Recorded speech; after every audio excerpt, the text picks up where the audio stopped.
Three, two, one. We're good. Welcome to the second Brothers Keeper episode. Get ready for the monologue. This is an excerpt from my soon-to-be audiobook, The Verboten Apple, Chapter 1, The Fall. Man was made from mud. We knew no knowledge of sin, but the temptation to learn it was great. The saying, curiosity killed the cat, it's a dark truth. We knew paradise, but we did not know it for the blessing it was. For though we were born in the light, our hearts were teased by the foreplay of darkness, our hearts tainted by the spillage of our brother's blood. In an instant, our unscripted souls were filled with the definition of evil and the implication of fear. Castaways from the Garden of Eden, we have tried to crusade our way back to the heavens. Time and time again, we try to avoid the temptation of the forgotten apple. But it seems for every step in the right direction, the knowledge we stole haunts our very core. And there always will be a new Cain and a new stain on the earth we so ungratefully inherited. The fall of mankind was choreographed by the angels we once thought holy. Philosophers scoff the notion of a deity, for how can their arrogance come to terms with their irrelevance? Theologists promise our divine inheritance will be prophecy, and that hell is simply a state of mind.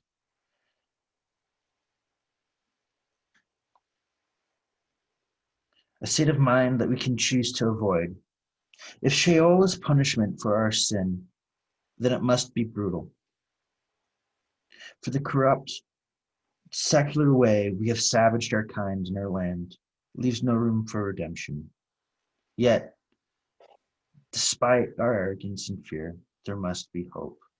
There must be a reason for the chaos of our holy wars, the barbarism and abortion, tribalism and voyeurism. All are the dark death of our divinity. Masculinity has been neutered, slandered in the name of good intention, slaughtered with an executioner's glee, and charged with the treasonous crime of toxicity. It was not the wereman who so boldly ate of the verboten apple first.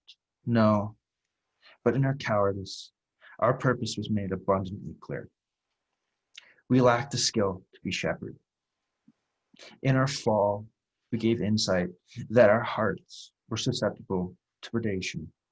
The Great One saw the bravest of us had purpose, for it was inevitable that fear would make the weakest of us weremen rabid, and the rest of the flock an easy target. With this knowledge, a covenant was made. The imperfect yet divine wereman was to be made guardian. His path away from Hades was to not prey on the weak. Not even the leopard was unworthy of his shield and blade, for weremen were no longer sheep and no longer wolf.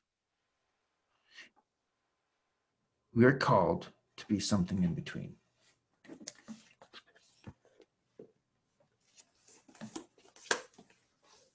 That was part of the first chapter of a book that I've been trying to write for several years now. Before I go into my thought process behind it, Micah, why don't you kind of just give your thoughts on, it's your second time hearing it, just what comes to mind?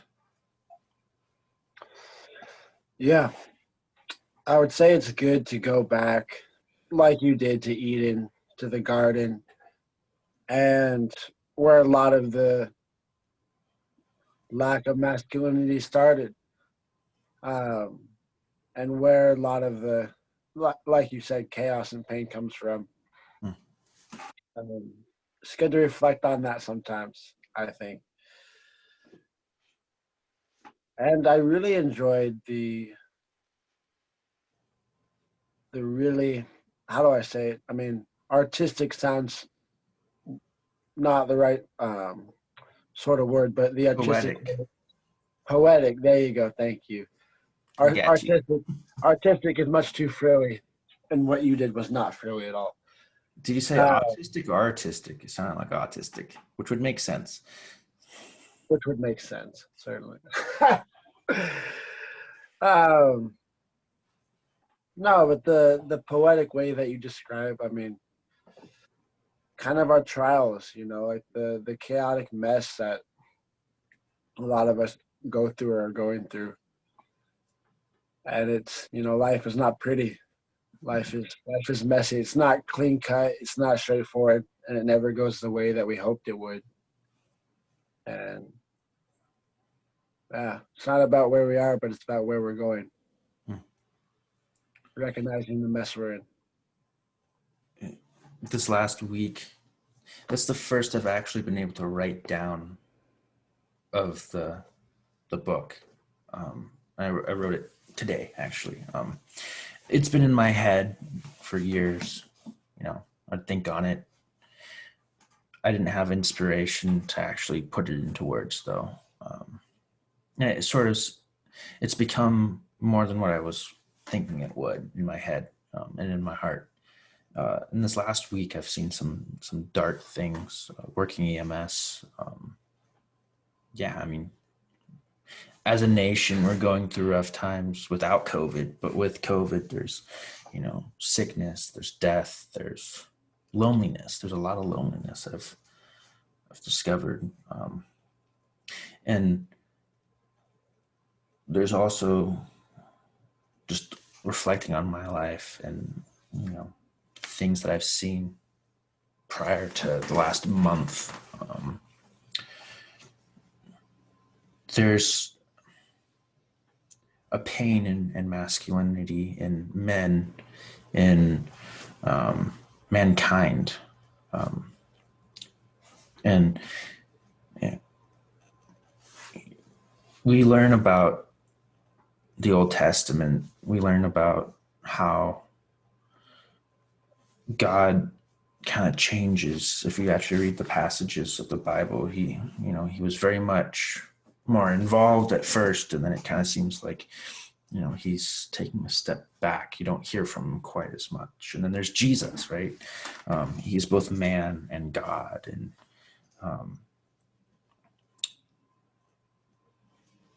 you ever read the Book of Enoch?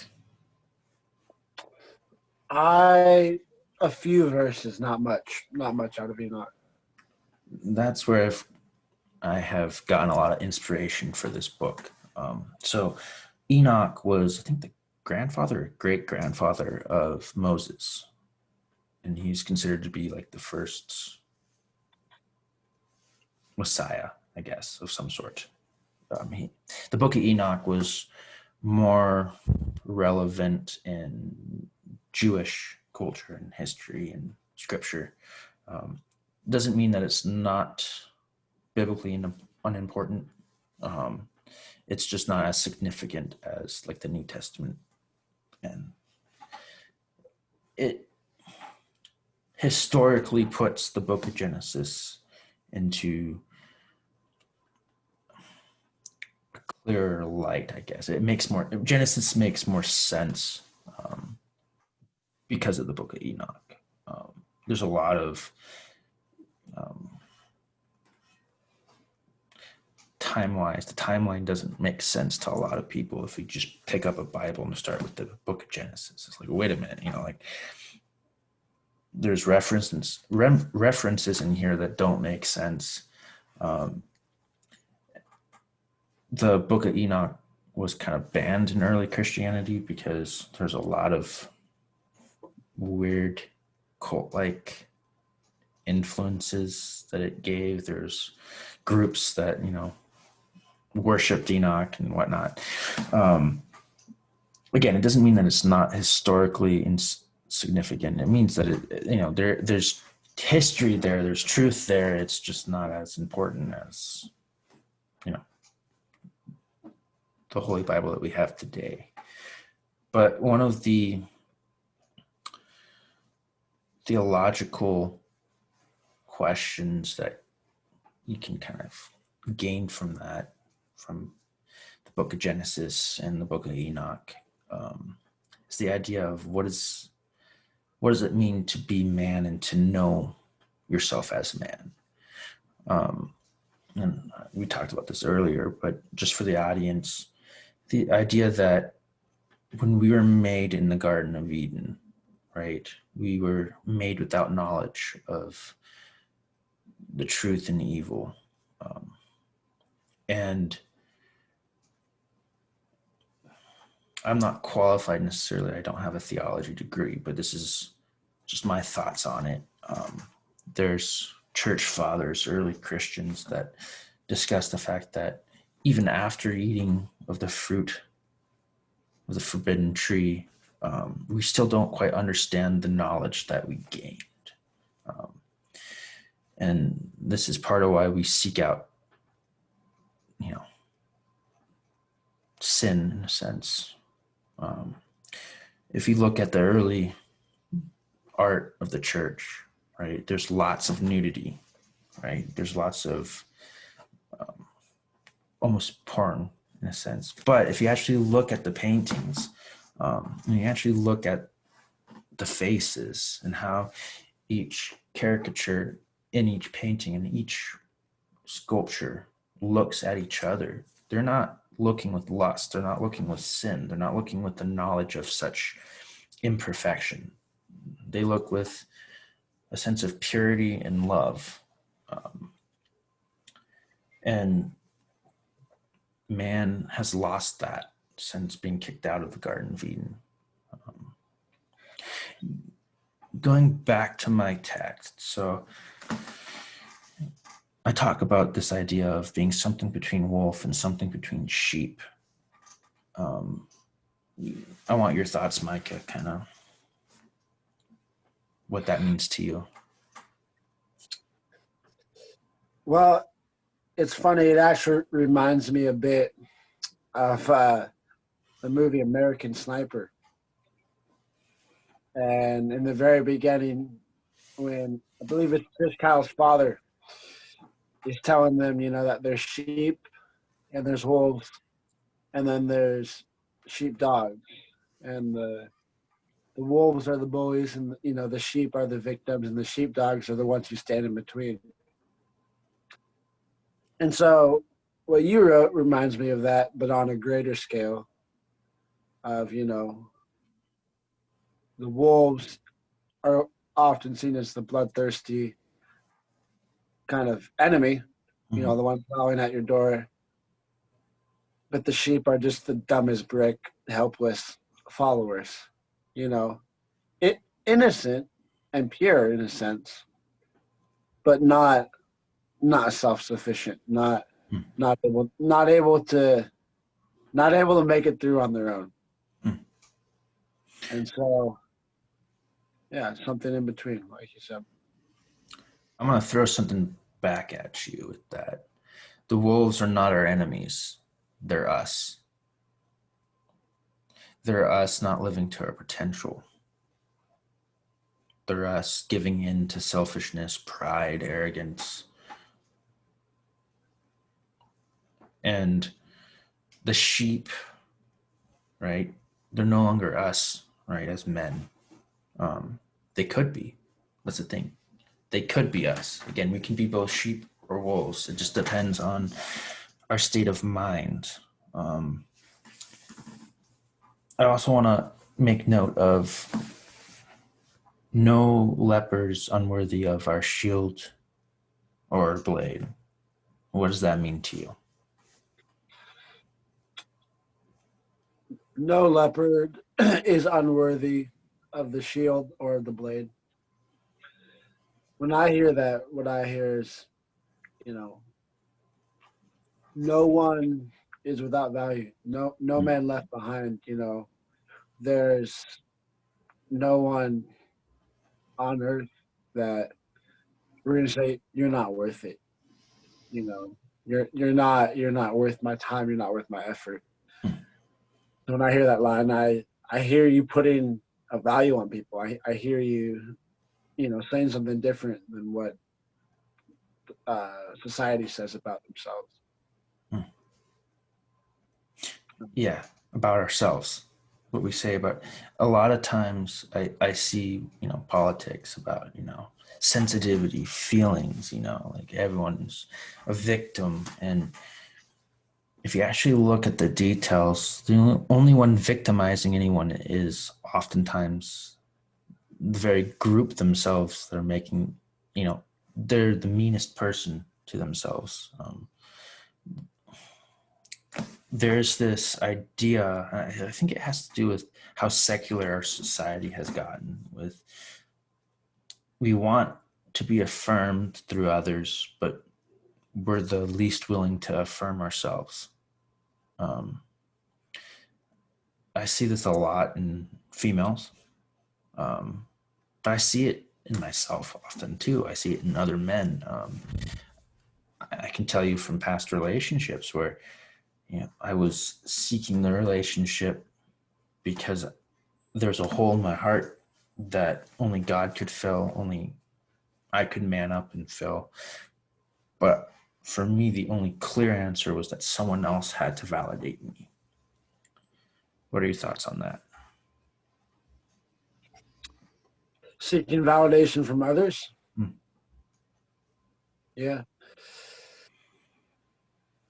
I mean, it feels good, you know. I mean, during the short term, it it feels like an answer. It feels like you're completing part of yourself. Hmm. With, certainly in relationships, and in a sense, there is part of you that does get a satisfaction, that does get a completion. I mean, there's a wholeness that is designed to be filled with another human being. You know, I mean, God created Eve to complete Adam, Adam and Eve to complete each other, but they're not. How do I say? We're still going to be, no matter how great we are, or how great our partner is, we're still two broken individuals. We're still two individuals seeking to be whole, and we're not going to find that without our Creator. And so, yeah, like you said, we're not going to find it in each other. There's something you said about it feels good, right? In the short term, right? Um, I've been through my own shoes. I've experienced a period of time where I thought I was happy. I thought I was in a happy relationship. I thought I had good friends. Um, I thought I was getting everything I needed on, the five pillars of life, right? It's what: emotional, spiritual, intellectual, physical. What's the other one? I always get that one mixed up. Emotional, mental, physical, spiritual. Um,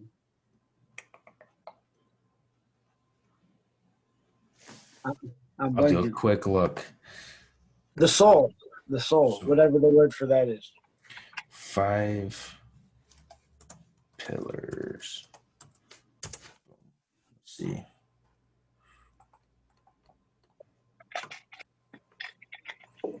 I get five pillars of Islam. Not what we're talking about. Not Five what we're, pillars. not what we're about, man. Not what we're about. Nope.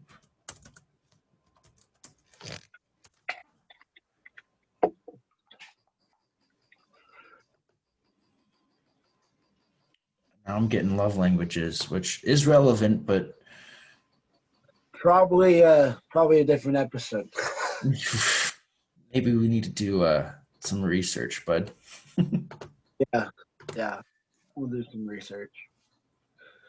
We were literally just talking about this. It's emotional, psychological. Oh, that's right. Emotional, psychological, intellectual, physical, spiritual. Sure. I like Intellectual and it. psychological are completely different things. I'll buy it. Yeah, we'll go with that. If any of the audience knows it, please correct us. We want to know more. We want to know what the correct. All right.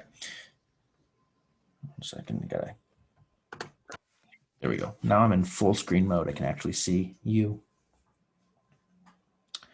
Beautiful man you are. All right. So kind of going further with this topic of seeking validation in others, and how that affects masculinity. I think it affects everyone, regardless of gender, situation, age. We all want to feel affirmed. Micah, can you describe to me in your thoughts what seeking affirmation, how it can harm a man? How it can harm a man? Mhm. Oh man. Where do we start? Where do we start? The beginning? Um, yeah, man. How it can harm a man? Well, I'll talk about how seeking affirmation has been detrimental in my life Go for for it. sure. Um, for me, it's a lot easier to work to be accomplishing a task than it is to be emotionally engaged with someone. So I would much rather. It's a lot easier for me with the way I'm wired to, let's say, fix something in your house. Mm. Fix a leak or something, and have that be the way I tell you I love you, than it is to sit down with you and engage with you. And so there's a time in my life where, um, you know, as far as affirmation goes, I wanted affirmation from how much I could do, from all the work I could accomplish. So I would work, man, I'd work as much as I could. I would just volunteer for work. I would work even when I wasn't getting paid for it at my job. And I'd work like 60 hours a week. And I was doing all of this because I wanted affirmation from what I could do. Because I was worried that I wouldn't get the affirmation when it was just me and I was engaged with people. And I was worried I would fall short. Would you say it was fear? Fear You of know, yourself, fear. I I just did not think that I didn't measure up to the standard I wanted to be at, if that makes sense. Basically, I wasn't happy that I wasn't perfect. I Pride. wasn't happy that I was human and made mistakes and had failures and had to ask for forgiveness every day. Which is weird that you say that, because growing up with you, like, you'd be goofy, you do stupid things, like stupid guys. We're talking like, really, like, how are you graduating high school sort of stupid stuff.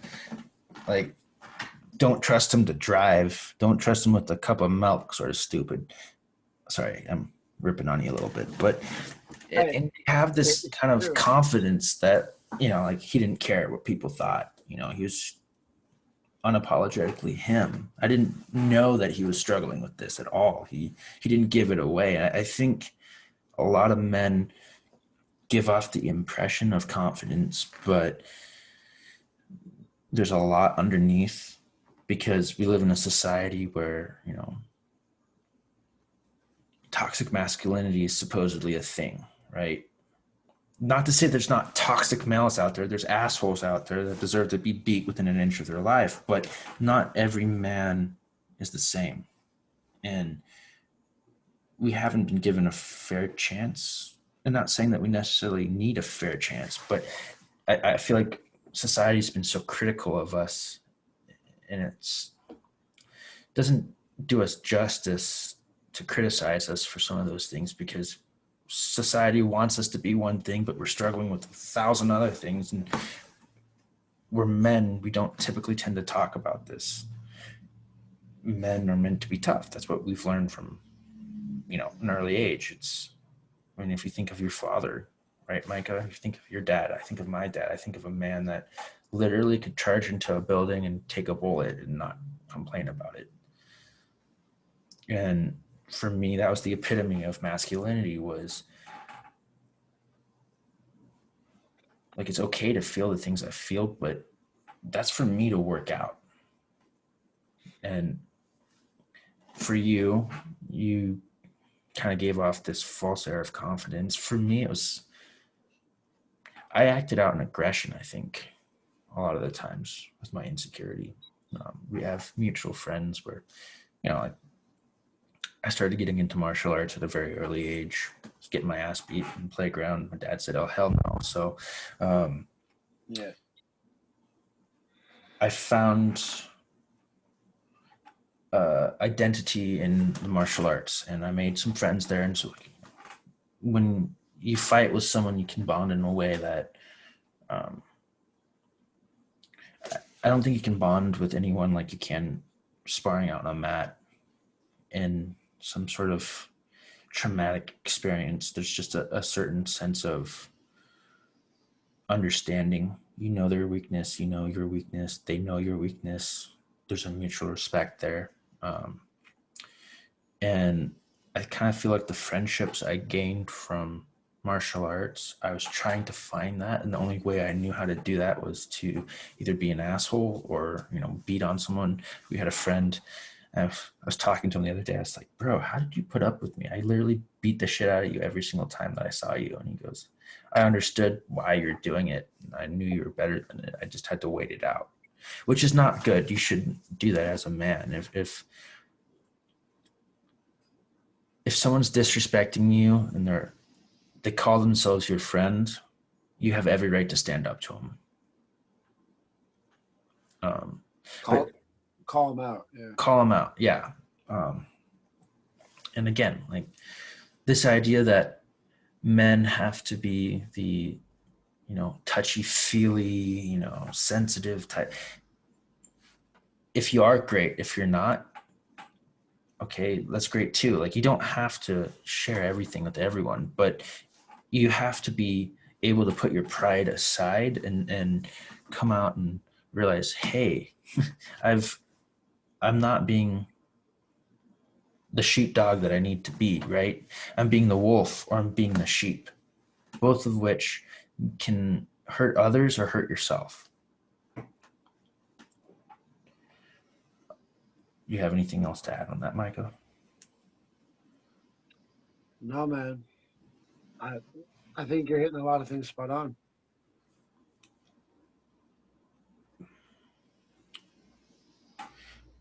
Jordan Peterson talks about this, Dr. Jordan Peterson, just this idea of extreme ownership.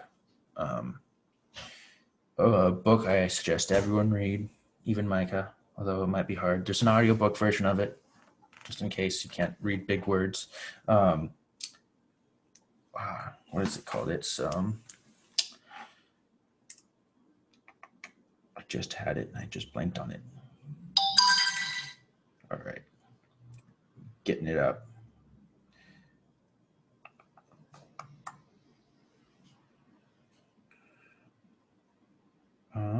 Ordinary Men.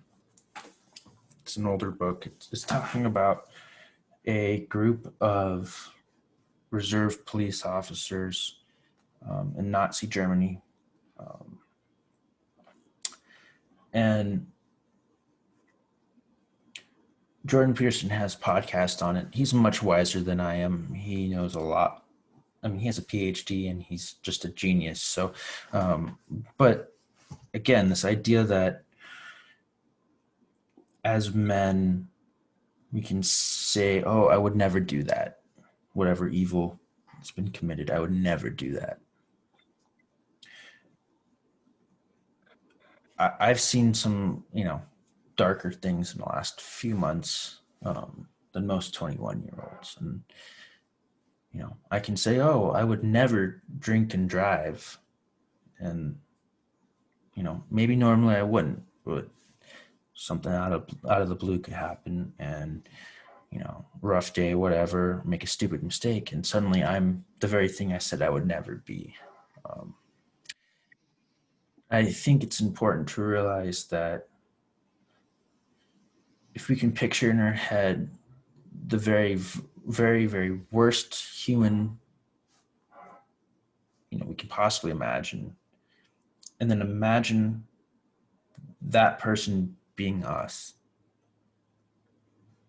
It's humbling in a sense, but it also kind of is eye-opening. We are all capable of great acts of evil. And I think it's naive to think that, we can just ignore that fact. Go on like, oh, everyone's good. And I think it hurts relationships with other men, with other women, whatever, parents, because knowing that ourselves are capable of hurting others, I'll say this, it's important to be intentional with our actions, with our relationships, and with our time. Um, Mike is a very good friend in that, he makes a point of, if I'm with you, my focus is on you, I care about you. Um, what do you want to say about being intentional? Well, oh, I want to talk a little bit about what you said right before that about we're all capable of committing great acts of evil. I was talking to one of the pastors at my church just the other day, and he was doing a ministry in a prison, Hmm. I believe. He was walking around and he was, looking at the inmates, and he found himself, wondering what they had done, how they had got there, what their life path had done to get them there. And he had a sobering thought. He realized, he said, I'm one mistake of being there with them. Hmm. One mistake away. They're not we're not all that different. Hmm.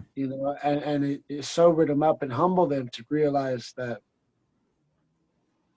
and a little bit to go with what you were saying about being intentional. I mean, if we're not being intentional with our actions, we're headed downhill. The way I see it is, you can only travel upriver if you're intentionally doing so. The default is to go downhill. It's easier. Yeah, it's easier. I mean, I think in life you can't really stand still, is what I've found. Standing still is really going backwards. In my mind, is what I've found. Uh, in times of my life where I haven't made the effort to grow, when I haven't made the effort to move forward, when I've kind of isolated from mentors, from pastors, from other men, from my friends, I haven't just stood still. I've actually gone back, and I've had to start farther back than I was before when I start restarting, getting back in the rhythm, moving forward again, making progress again.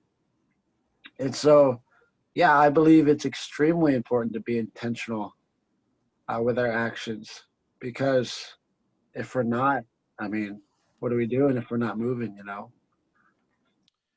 I'll take that from the metaphysical and actually give a real world example of that. One of the last fires I was on, I was part of a hand crew. We realized that every single time we were making a fire line, right? And if we were half-assing it, we'd have to go back, 20 minutes later and put out a bush that we missed or something to restart.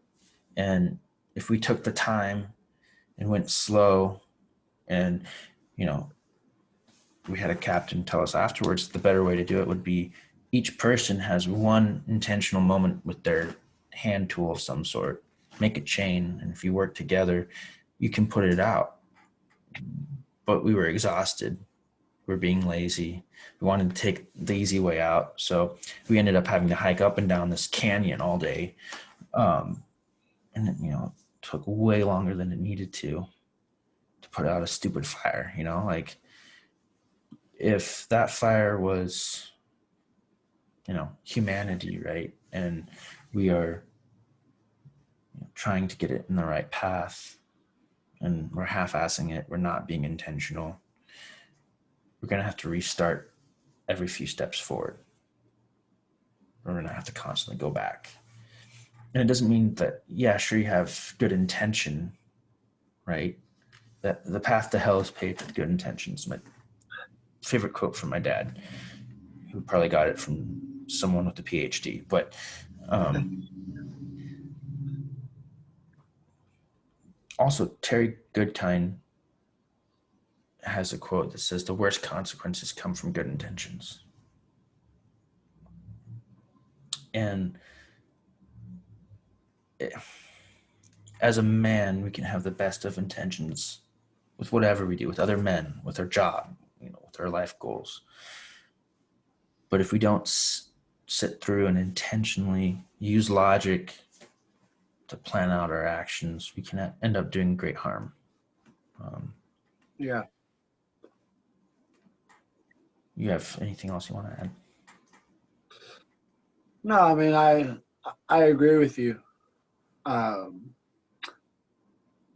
Growing up, I was always confused by that quote. The path to hell is paved with good intentions. About terrible consequences coming from good intentions. But as I've grown older and I've made mistakes, I've had good intentions that have gone bad. I realize the truth in that quote on how few of us start objectives, few of us start relationships, few of us start anything in life with evil intentions. I mean, when I started uh, dating my fiance, I I didn't have this terrible intention of like I want to cause her pain. I want to make her life worse. That's foolish. No one does that. And if they do, they need some serious corrective action. Mm-hmm. Fast. Quick, Um, swift kick in the ass. yeah, swift and really really hard.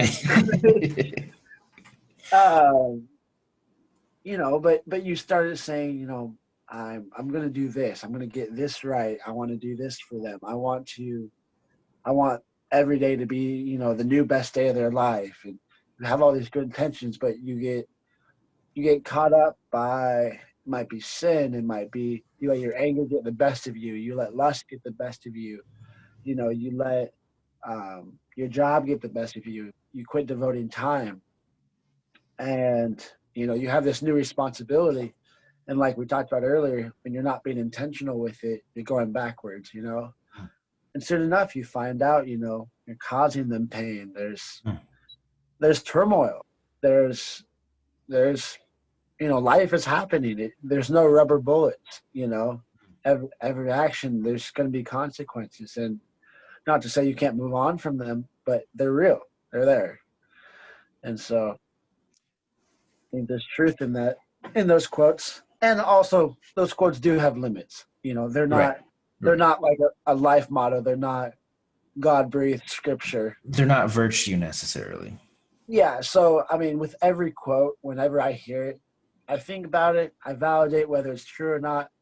But I don't have it tattooed on my forearm because they're not they're not quite scripture. Right. Right. Yeah. Going back to no one sets out, most everyone doesn't set out to hurt someone. I think there's a lot of guys out there, the quote unquote nice guys, even some of the macho guys. We don't like conflict. A lot of us are conflict avoidant. Um, and I found myself and other friends of mine that are men in situations, say in a relationship with their, girlfriend, where they do something stupid that ends up hurting them, and then their pride gets in the way of them realizing the fact that they are actually hurting the person that they have said I love you to, and then they try to justify it. And it's a coping mechanism. It's not a healthy coping mechanism, but it's another one of those things where in the last year I've realized that, you know, I never thought of myself as an asshole. I always thought of myself as someone who respected women. Um, I can think of something with my mother where, you know, I was so caught up in my own emotions. I did not realize just how much grief I was giving her and how much I was hurting her. And, you know, there's this kind of climax of a moment where she said, "You're breaking my heart right now." And, I was like, oh shit. Like, I did not know how to handle that at all because, at that point I was, 17, 18. I hadn't really had much experience with that. And of course, it's your mother, right? Like, the one woman that would move a mountain for me. Here I am, literally breaking her heart. And again, it was no one else's fault but me. It was me being an asshole, being selfish, taking my wants over the needs of the family.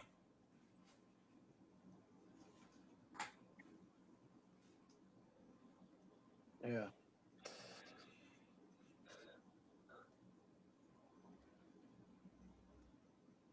You're nodding a lot. Is your neck hurting?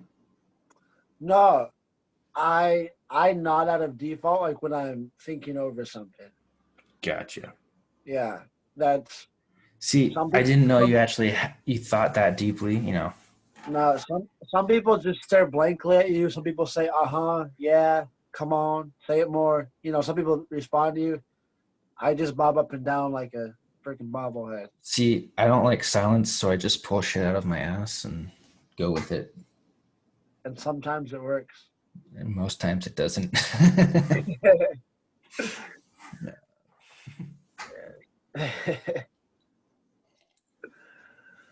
So, on that note, I'm going to segue into a realization that we just had.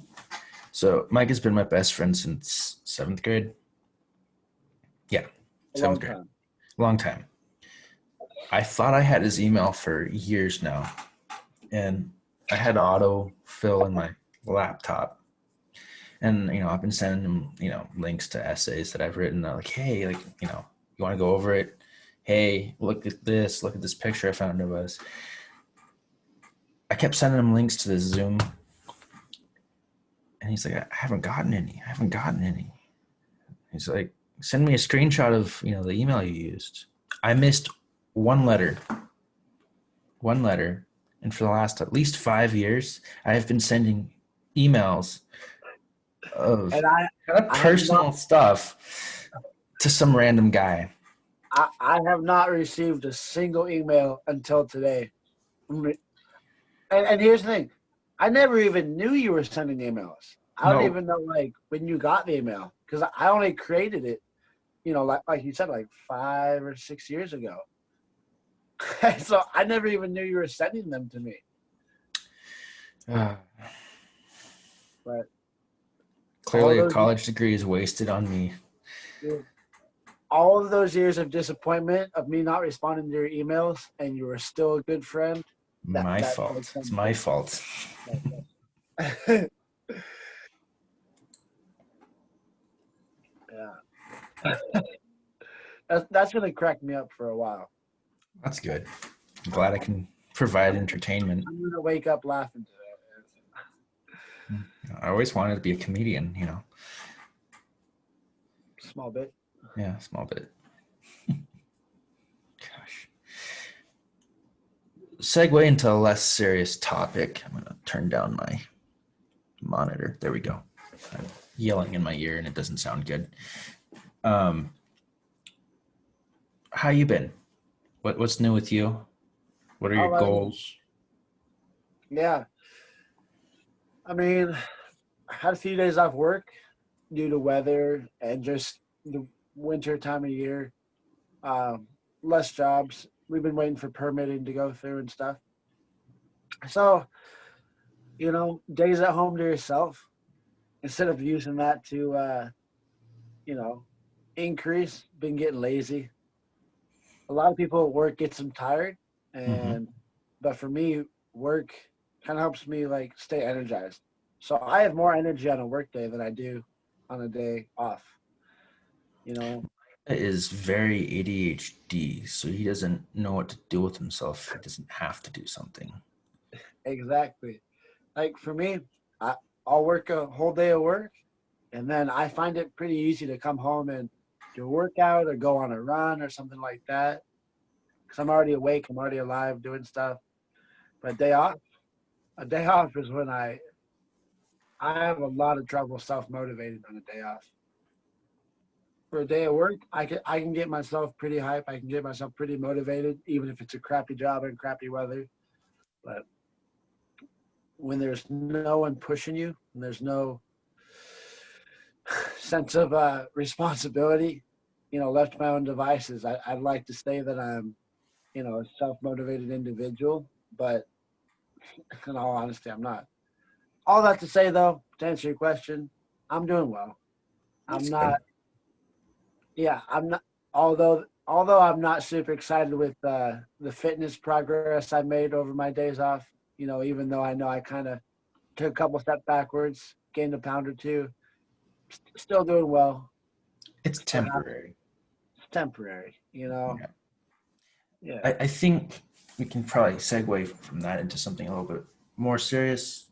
Um, a lot of men, a lot of women too, they're very hard on themselves. I used to be this way. I know you are too, like making a mistake. Like you want to be perfect. And yeah. we're imperfect beings, so we can never reach perfection. I think, what is it? What's the saying? It's the pursuit of perfection is a sin, but the pursuit of excellence is divine. So Mm, the idea of wanting it to be perfect is it's pride, it's arrogance, um, but wanting to be the best, wanting to provide the best effort that you can at something is pursuing excellence. um, yeah. I mean, also holding your friends, your bros accountable. Micah has been responsible for several times, several summers, getting my ass in shape um, for whatever program that I'm trying to go into where I need to be able to run more than 100 yards without puking. And a lot of times we allow fear to get in the way. We allow ourselves and our own fear to get in the way of our goals. I personally just experienced that trying to get into a fire program. Um, I had been working out, I had been doing good. Then I injured myself just a little bit, and I was like, "Oh no, I can't do this because I can't work out. I don't want to injure myself more." I didn't work out for like a month, and then I took the tests, and I failed miserably. I passed out, um, and I also hadn't been eating well. I hadn't been treating myself with the dignity that I deserve. Um, Again, like, am I gonna sit and cry about it? Maybe for an hour. Um, and then I need to get my ass up and I need to start doing what I need to reach my goals. I mentioned last episode, I had a medic tell me that, hey, you're kind of a fat ass right now. You need to stop doing what you're doing. It's all on you. You need to own it and you need to go out and do it. And that's what friends need to be able to say. And I used to not be teachable, coachable, and that's also another trait of masculinity and femininity too. Is being a good person. I think it's what it's a trait of, is being able to accept hard facts about yourself and learn from it. I was just on Facebook in one of the groups I was in. One of the guys had made a suggestion about like not talking about things on the podcast I didn't know about. And I'll be the first to admit, I don't know shit. Okay. I'm 21 years old. I've not experienced that much of life. This isn't me trying to tell people how to live their lives. This isn't Micah trying to do the same thing either. This is us trying to discuss it and trying to figure out how can we as brothers, push each other to be the best us possible. Um, and again, what we want is to get a group of men who call themselves brothers and act like it, and you know be there for each other in whatever capacity that is needed, whether it's a kick in the ass or a high five. um, honestly, Micah's great friend at that. He's had times when he sat down with me and made me feel like a terrible human being, and there's other times when he's my cheerleader.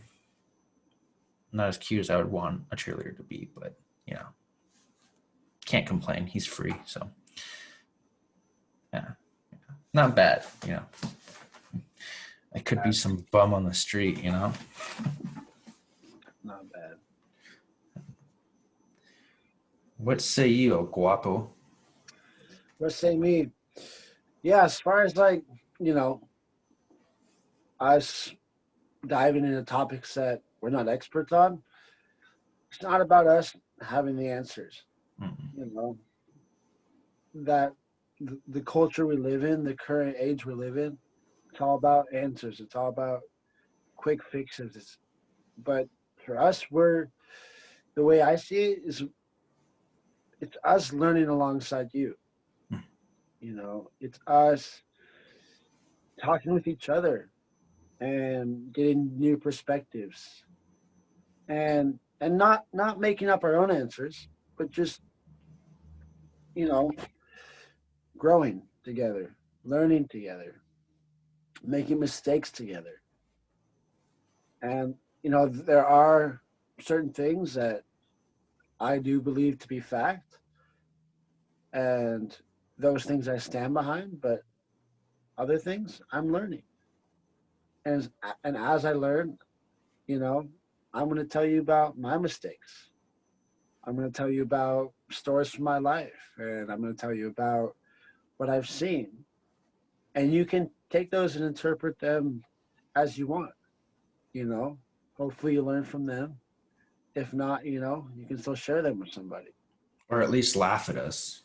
At least laugh at us, yeah. And that's the approach I take, because if I'm sharing what's happened in my life, I can't be wrong. You know what I mean? Like Right. it's what happened, and Right. what you take from it is what you take from it. But I I, mean, I think yeah, I think that what we're saying is we're not trying to be the shepherd of, or wanting you to be a shepherd. You know, leading is not necessarily leading from in front, right? I had a friend from church tell me this one time. He said, you know, you're down, right? You've fallen, you've gotten back up, but I'm not going to run in front of you. I'm going to run alongside you. And I think Christians in general, again, this is a broader topic for a later podcast, but I think oftentimes we are so caught up in where we're at in our own spiritual life, we don't know how to meet people at their own level of experience, wherever they're at.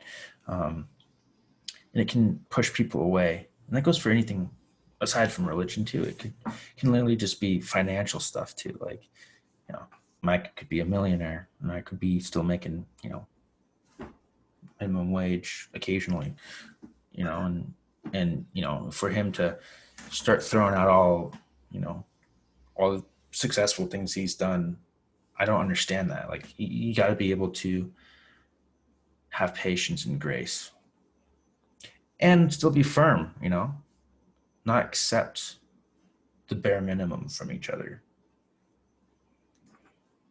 So, Micah, shame on you for not working out.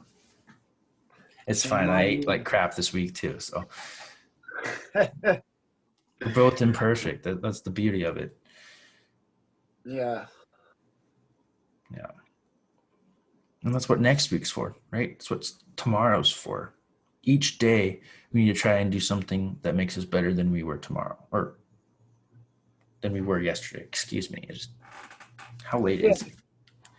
Oh, I mean, I I feel like it was definitely a message when you know God made the days 24 hours and put a sunrise and a sunset at the beginning and the end, because He knew that after that length of time, we were all going to need a restart.